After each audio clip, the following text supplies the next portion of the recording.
Hello, അപ്പോൾ ഇത് മൂന്നാമത്തെ ദിവസമാണ് കേട്ടോ. നമ്മൾ കാപ്പാട് ബീച്ചിലോട്ട് പോകുക. നമ്മൾ നേരെ മൈസൂരിലാണ് പ്ലാൻ ഇട്ടത്. പക്ഷേ നമ്മുടെ കൂടെ ഉണ്ടായിരുന്ന നിയാസ് ബ്രോയും വൈഫും കൂടെ വരുന്നില്ല. കാരണം അവർക്ക് ജോബിൻ്റെ ഭാഗമായി ഒരു ഇൻ്റർവ്യൂ ഉണ്ട്.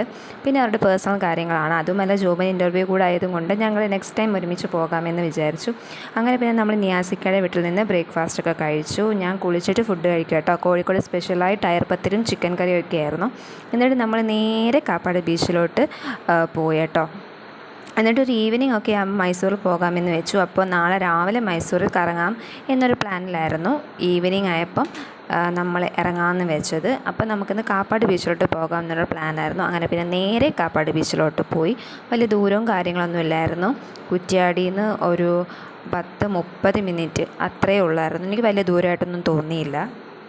കോഴിക്കോട് വന്നിട്ട് കാപ്പാട് ബീച്ച് കാണാതെ പോകുന്നത് ഭയങ്കര മോശമല്ലേ. അതുകൊണ്ട് പിന്നെ ടൈം കിട്ടുന്നതനുസരിച്ച് ഓരോരോ കോഴിക്കോടിൻ്റെ ഓരോരോ സ്ഥലങ്ങൾ കാണാമെന്ന് വെച്ച് കേട്ടോ. പിന്നെ മിഠായിത്തെരുവ്, മാനേജർ സ്ക്വയർ പാർക്കും പിന്നെ ഹൈലൈറ്റ് മാളും അതൊന്നും നമ്മൾ കണ്ടിട്ടില്ല കേട്ടോ. ഞാനിതൊക്കെ പ്രതീക്ഷിച്ചാണ് വന്നത്. പക്ഷേ നമ്മുടെ സമയത്തിൻ്റെ പരിധി മൂലം നമ്മൾ കിട്ടുന്ന ടൈം അനുസരിച്ച് നമ്മൾ ഓരോ സ്ഥലം കാണാമെന്നാണ്. പിന്നെ നമ്മൾ മാനേജർ സ്ക്വയർ പാർക്കും അതുപോലെ ഹൈലൈറ്റ് മാളും ഇതൊക്കെ ലാസ്റ്റ് ദിവസം കാണാനാണ്. കിട്ടുമോയെന്നറിയില്ല. നമ്മൾ മൈസൂരിൽ പോകുന്ന ആ ഒരു ടൈം അനുസരിച്ചിരിക്കും നമ്മൾ പോകുന്ന സ്ഥലങ്ങളെല്ലാം കേട്ടോ. അങ്ങനെ പിന്നെ ഇതേ ബീച്ച് എത്തി കേട്ടോ. നല്ല വലിയ ബീച്ചാണ് എനിക്ക് തോന്നിയത് കേട്ടോ. അതുപോലെ തന്നെ ബീച്ചൊക്കെ എന്ത് നീറ്റാണ്, ഭയങ്കര നീറ്റ് ആൻഡ് ക്ലീനാണ്. എനിക്ക് നല്ലോണം ഇഷ്ടപ്പെട്ടു.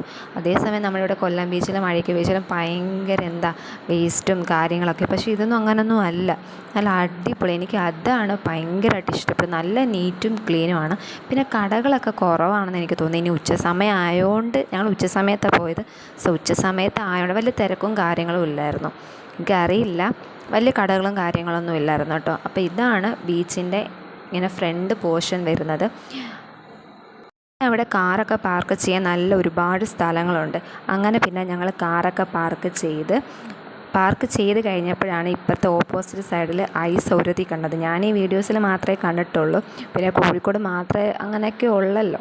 അങ്ങനെ പിന്നെ അത് വാങ്ങിക്കാമെന്ന് വെച്ചു. പിന്നെ ഞാനത് ഒരെണ്ണം വാങ്ങിക്കുകയും ഞാനതെങ്ങനെ ഉണ്ടാക്കുന്നതും എന്നൊക്കെ നോക്കിയിരുന്നു കേട്ടോ. ഞങ്ങൾ മിക്സാണ് പറഞ്ഞത്. എന്ന് വെച്ചാൽ മധുരവും പുളിയും എരിവും അങ്ങനെയുള്ളതാണ് പറഞ്ഞത് കേട്ടോ. ഇവരിതിൽ പരിപ്പും അതുപോലെ തന്നെ പച്ചമുളകും പിന്നെ കസ്കസും പിന്നെ ഐസാണ് മെയിൻ. പിന്നെ എന്തൊക്കെയോ സിറപ്പൊക്കെ വയ്ക്കും. പക്ഷേ വീഡിയോസിലൊക്കെ ഇങ്ങനെ ഒരുപാട് പല പല ഫ്ലേവേഴ്സിലുള്ള കളർഫുള്ളായിട്ടിരിക്കുന്ന ഐസൊരതിയൊക്കെ കണ്ടിട്ടുള്ളത്. ഇതിൻ്റെ ഒരു റേറ്റ് വരുന്നത് 25 രൂപയാണ്. പക്ഷെ അതിനുള്ളതൊന്നും ഇല്ല കേട്ടോ. പിന്നെ ആ കടയിൽ ഐസൊരതി മാത്രമല്ല കേട്ടോ, ജ്യൂസും ഷേക്കും പിന്നെ അതുപോലെ തന്നെ ടീ പലതരം ഉണ്ട്, അതൊക്കെ ഉണ്ട് കേട്ടോ. പിന്നെ ഈ ജ്യൂസ് ഐറ്റംസാണ് കൂടുതലും. പിന്നെ ഐസൊരതിയും ഇതാണ് അവിടുത്തെ മെയിനെന്ന് പറയുന്നത് കേട്ടോ. പിന്നെ ആ ബീച്ചിൻ്റെ സൈഡിലൊരു കോളേജ് ഉണ്ട് കേട്ടോ. കോളേജ് എനിക്ക് തോന്നുന്നു പോളിടെക്നിക് കോളേജാണെന്ന് തോന്നുന്നു. അവിടുത്തെ പിള്ളേർ വന്ന് ഇതൊക്കെ കുടിക്കുകയും ജ്യൂസും ഇതെല്ലാം എനിക്കൊന്ന് കുറഞ്ഞ റേറ്റിലാണ് ഇവർ ജ്യൂസൊക്കെ കൊടുക്കുന്നത്. അതുകൊണ്ടാണ് തോന്നുന്നു ഭയങ്കരമായിട്ട് പിള്ളേരും അതുപോലെ തന്നെ ആളുകളും ബീച്ചിൽ വരുന്ന ഒരുപാട് പേരും ഇവിടെ വന്നിട്ട്. പക്ഷേ ബീച്ചിൻ്റെ അവിടെ ഒന്നും വലിയ കടകളും കാര്യങ്ങളൊന്നുമില്ല. എനിക്കൊന്ന് വൈകിട്ടാകുമ്പോൾ ചിലപ്പം തുറക്കുമായിരിക്കും. പക്ഷേ എനിക്ക് വലിയ കടകളായിട്ടൊന്നുമില്ല. അതേസമയം നമ്മുടെ കൊല്ലം ബീച്ചിലും അഴീക്കൽ ബീച്ചിലൊക്കെ ഒരുപാട് കടകളുണ്ട്.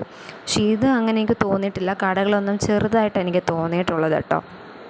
പക്ഷേ എല്ലാം ചെയ്ത് കഴിഞ്ഞപ്പം ഞാൻ വിചാരിച്ച സംഭവമല്ല. കാരണം ഫ്ലേവർ ഇല്ല, അങ്ങനെയൊന്നുമില്ല. നമ്മൾ വീഡിയോസിൽ കാണുന്ന കൂട്ടൊന്നുമല്ല. അങ്ങനെയൊക്കെ അപ്പോൾ എൻ്റെ പ്രതീക്ഷ ഇതായി. കാരണം അത്രയ്ക്ക് ടേസ്റ്റ് കാണുമോ അങ്ങനെയൊക്കെയുള്ളൊരു ഡൗട്ടൊക്കെ ഉണ്ടായിരുന്നു കേട്ടോ. ഈ ഐസുരുതിയിലെ കസ്കസാണ് ഇവിടെ ഒരുപാട് ഇടുന്നത്. കാരണം ആദ്യം ഇടും, പിന്നെ നടുക്കിടും, പിന്നെ അവസാനം ഇടും. അതുപോലെ തന്നെ പരിപ്പും ആദ്യം ഇടും, നടുക്കിടും, അവസാനം ഇടും. അങ്ങനെയാണ് ഇവിടെ ഇടുന്നത് കേട്ടോ. അതുകൊണ്ട് തന്നെ ഒരുപാട് കസ്കസും ഒരുപാട് പരിപ്പുമാണ് എനിക്ക് കിട്ടിയത്. എനിക്കറിയത്തില്ല, ഞാൻ ആദ്യമായിട്ട് കഴിക്കുന്നതുകൊണ്ടൊന്നും അറിയത്തില്ല. ഇങ്ങനെ ആയിരിക്കുമോ, ഇങ്ങനെ ആണോ എന്ന് ആരെങ്കിലും അറിയാവുന്നവരൊന്ന് കമൻറ്റ് ചെയ്യണേ. അങ്ങനെ പിന്നെ എൻ്റെ ഈ സാധനം കിട്ടിയിട്ടുണ്ട്. ഞാൻ ടേസ്റ്റ് ചെയ്യാൻ പോവാണ് കേട്ടോ. സത്യം പറഞ്ഞാൽ എനിക്ക് ഫസ്റ്റ് ഇഷ്ടപ്പെട്ടില്ല സംഭവം എന്ന് പറഞ്ഞാൽ. ആദ്യം കഴിക്കുന്നതുകൊണ്ടായിരിക്കും. പക്ഷെ പിന്നെ പിന്നെ കഴിച്ച് തുടങ്ങിയപ്പോൾ ആ മധുരവും പുളിയും എരിവും ഒക്കെ പുളിയായിരുന്നു കേട്ടോ. പക്ഷെ ഞാൻ കണ്ട വീഡിയോസിൽ ഫ്ലേവേഴ്സൊക്കെ ചേർക്കും, പക്ഷെ ഇവരതൊന്നും ചേർത്തില്ല. കുഴപ്പമില്ല, സാരമില്ല. പക്ഷെ ടേസ്റ്റൊക്കെ സൂപ്പറായിരുന്നു. എനിക്കൊന്ന് ഒരുപാട് ഇഷ്ടപ്പെട്ടു കേട്ടോ. അങ്ങനെ അതൊക്കെ കഴിഞ്ഞ് നമ്മൾ ബീച്ചിനുള്ളിൽ കയറി കേട്ടോ. എൻട്രി ഫീസ് ഉണ്ട് കേട്ടോ. അത് നമ്മുടെ ഏജിനനുസരിച്ചാണെന്ന് തോന്നുന്നു റേറ്റ് വരുന്നത്. അഡൾട്ടിനാണെങ്കിൽ എനിക്ക് തോന്നുന്നു ഒരാൾക്ക് 70, ചിൽഡ്രൻ ആണെങ്കിൽ എനിക്ക് തോന്നുന്നു ഇത്ര വയസ്സിന് മുകളിൽ എനിക്ക് തോന്നുന്നു 50 40 എങ്ങാണ്ടാന്ന് തോന്നുന്നു. സത്യം പറഞ്ഞാൽ വലിയ ആൾക്കാരൊന്നുമില്ല. ഞങ്ങൾ ഉച്ചയ്ക്കാണ് ചെന്നത്, അതുകൊണ്ടായിരിക്കും വലിയ ആൾക്കാരൊന്നും ഇല്ലാത്തത്. അകത്ത് കയറുമ്പോൾ തന്നെ 2-3 കടകൾ മാത്രമേ ഉള്ളൂ. അതിൽ ഉപ്പിലിട്ടതും പിന്നെ പിള്ളേർക്ക് കളിക്കാനുള്ള കളിപ്പാട്ടങ്ങൾ അതൊക്കെ ഉള്ളായിരുന്നു. പിന്നെ അവിടെ തന്നെ 2-3 ബാത്റൂംസും പിന്നെ കുടിലുകൾ ഇരിക്കാനുള്ളത് അതൊക്കെ ഉണ്ടായിരുന്നു. നല്ല രസമുണ്ടായിരുന്നു. ബീച്ചെന്ന് വെച്ചാൽ അത്യാവശ്യം നല്ല വലിയ ബീച്ചൊക്കെ ആയിരുന്നു. അത്യാവശ്യം നല്ല നടക്കാനും ഉണ്ടായിരുന്നു. പിന്നെ ബീച്ചെന്ന് പറയുന്നത് നല്ല ക്ലീനാണ്. എനിക്ക് അതാണ് ഇഷ്ടപ്പെട്ടത്. പിന്നെ ഞങ്ങളതെല്ലാം പുറത്തിറങ്ങി കഴിഞ്ഞപ്പം ഉപ്പിലിട്ടത് കുറേ കഴിച്ചു. മാങ്ങ, പൈനാപ്പിൾ, ക്യാരറ്റ്, ബീട്രൂട്ട് ഇതെല്ലാം ഞങ്ങൾ കഴിച്ചു. പിന്നെ 2-3 ഉപ്പിലിട്ടതൊക്കെ പാഴ്സൽ വാങ്ങിയിട്ട് ഞങ്ങൾ നേരെ അവിടെ നിന്ന് തിരിച്ച് നിയാസിക്കയുടെ വീട്ടിൽ നിന്ന് ഫുഡെല്ലാം കഴിച്ച് ബൈ ബൈ പറഞ്ഞ് ഞങ്ങൾ നേരെ മൈസൂറിലേക്ക് കേട്ടോ. അതിൻ്റെ സന്തോഷമാണ് മുഖത്ത് എൻ്റെ കാണുന്നത്. സത്യം പറഞ്ഞാൽ സ്കൂളിലും കോളേജിലും ഒക്കെ ടൂറിന് മൈസൂറിലാണ് കേട്ടോ. ഞാനിപ്പോൾ 4ാമത്തെ വട്ടമാണ് മൈസൂറിൽ പോകുന്നത് കേട്ടോ. നമ്മൾ ഈവനിങ് ഇറങ്ങിയാൽ നൈറ്റ് ആകുമ്പോൾ അവിടെ എത്തുകയുള്ളൂ. പെട്ടെന്നുള്ള പ്ലാനായിരുന്നു മൈസൂർ എന്ന് പറയുന്നത്, ഒട്ടും പ്രതീക്ഷിച്ചില്ല. പിന്നെ നമ്മൾ സുൽത്താൻ ബത്തേരി വഴിയാണ് പോകുന്നത്. പോകുന്ന വഴിക്കാണ് ഈ തേയിലത്തോട്ടം കണ്ടത്. ഇറങ്ങണമെന്നുണ്ടായിരുന്നു, ഫോട്ടോയൊക്കെ എടുക്കണമെന്നുണ്ടായിരുന്നു. പക്ഷേ നമ്മുടെ ടൈം ഇല്ലാത്തതുകൊണ്ട് നമുക്കവിടെ സ്പെൻഡ് ചെയ്യാൻ പറ്റിയില്ല. അത്യാവശ്യം നല്ല ലോങ് ആയിരുന്നു മൈസൂർ നമ്മുടെ ഇവിടെ നിന്ന്. അതുകൊണ്ട് നിൽക്കാനോ എടുക്കാനോ ഒന്നും പറ്റിയിട്ടില്ല. നമ്മൾ ഒറ്റ വീടിലായിരുന്നു മൈസൂറിലേക്ക്.